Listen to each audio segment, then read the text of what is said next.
keutamaan menjawab adzan yang mungkin tidak Anda sadari. Menjawab adzan ternyata bukan amal yang nilainya ringan. Sekalipun hanya mengucapkan seperti yang diucapkan muadzin, namun Islam menghargainya sebagai amal besar.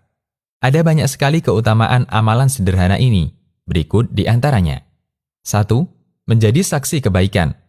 Nabi SAW bersabda, yang artinya, tidaklah suara adzan yang keras dari yang mengumandangkan adzan didengar oleh jin, manusia, segala sesuatu yang mendengarnya, melainkan itu semua akan menjadi saksi pada hari kiamat. Hadis riwayat Bukhari. Hadis ini menunjukkan keutamaan orang yang mengumandangkan adzan, dan sekaligus mereka yang mendengar adzan dijadikan Allah sebagai saksi kebaikannya. 2. Menjawab adzan karena dorongan keyakinan hati akan mengantarkan menuju surga. Dari Umar bin Khattab radhiyallahu anhu, Nabi SAW bersabda, yang artinya, ketika muadzin mengumandangkan Allahu Akbar, lalu kalian menjawab Allahu Akbar, kemudian muadzin itu mengumandangkan Asyhadu an la ilaha illallah, lalu kalian menjawab Asyhadu an la ilaha illallah, dan seterusnya hingga akhir adzan. Siapa yang mengucapkan itu dari dalam hatinya, maka akan masuk surga. Hadis riwayat Muslim, Abu Daud, dan yang lainnya. 3. Dengan menjawab adzan, Allah akan mengampuni dosa kita. Dari Sa'ad bin Abi Waqqas radhiyallahu anhu, Nabi SAW bersabda, barang siapa yang ketika mendengar adzan, dia mengucapkan, Wa ana ashhadu an la ilaha illallah, wahdahu la syarika lah, wa anna Muhammadan abduhu wa rasuluh, raditu billahi rabba, wa bi Muhammadin rasula, wa bil islami dina. Yang artinya, saya juga bersaksi bahwasanya tidak ada Tuhan yang berhak disembah kecuali Allah semata, tiada sekutu baginya, dan bahwa Muhammad adalah hamba dan utusannya. Aku ridha Allah sebagai Rabbku, Muhammad sebagai Rasul, dan Islam sebagai agamaku. Siapa yang mengucapkan itu, maka dosa-dosanya akan diampuni. Hadis riwayat Ahmad, Muslim, dan yang lainnya. 4. Siapa yang menjawab adzan lalu membaca sholawat sekali, maka Allah akan memberinya sholawat baginya 10 kali. Dari Abdullah bin Amr bin As radhiyallahu anhuma, Nabi SAW bersabda, yang artinya, apabila kalian mendengar muadzin, jawablah adzannya, kemudian bacalah sholawat untukku. Karena orang yang membaca sholawat untukku sekali, maka Allah akan memberikan sholawat untuknya 10 kali. Hadis riwayat Muslim. Menurut Abul Aliyah, salah seorang ulama tabi'in, bahwa makna dari salawat Allah kepada makhluknya adalah pujian Allah untuk makhluk tersebut di hadapan para malaikatnya. Hadis riwayat Bukhari. 5. Menjawab adzan lalu memohon wasilah untuk Nabi SAW, maka dia berhak mendapat syafaat beliau. Lanjutan hadis dari Abdullah bin Amr bin As radhiyallahu anhuma, Nabi SAW bersabda, yang artinya, setelah menjawab adzan, kemudian mintalah wasilah kepada Allah untukku. Wasilah adalah satu kedudukan di surga yang tidak akan ditempati kecuali oleh salah seorang dari para hamba Allah. Dan saya berharap sayalah yang mendudukinya. Siapa yang memohon kepada Allah wasilah untukku, maka halal baginya syafaatku. Hadis riwayat Muslim. Permohonan wasilah ini kita baca dalam doa seusai menjawab adzan.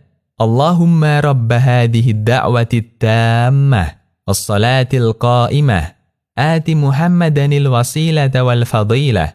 Yang artinya, ya Allah, saya memohon kepadamu dengan perantara hak doa yang sempurna ini, setelah sholat yang ditegakkan ini, berilah wasilah, derajat di surga, dan keutamaan kepada Nabi Muhammad. 6. Menjawab adzan, lalu memohon agar Nabi SAW mendapat maqam mahmud, kita berhak mendapat syafaat. Dari Jabir bin Abdullah radhiyallahu anhuma, Nabi SAW bersabda, siapa mendengarkan adzan, lalu dia membaca doa, Allahumma rabba hadihi da'wati tammah, was-salatil qa'imah, ati Muhammadanil wasilata wal fadilah, wa ba'athu maqaman mahmudanil ladhi wa'attah.